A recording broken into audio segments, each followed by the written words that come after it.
Kia ora, Year 12 and 13. I'm going to start doing some questions from emails that you're sending me. This is one from Joseph, and it's an implicit differentiation one. So it's an achieved merit level question, still useful practice.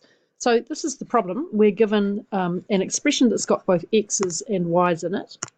So in case you can't read it, it's 5x squared minus 4y cubed is equal to 16.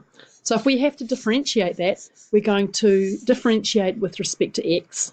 That gives me 10x minus, now for this bit here, this is not possible to differentiate with respect to x because it's all about y. So we're going to differentiate with respect to y, and we get 12y squared.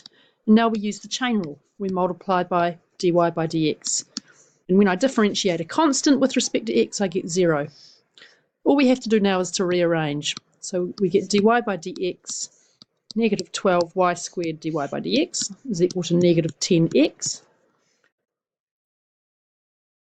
giving me dy by dx is equal to negative 10x over negative 12y squared.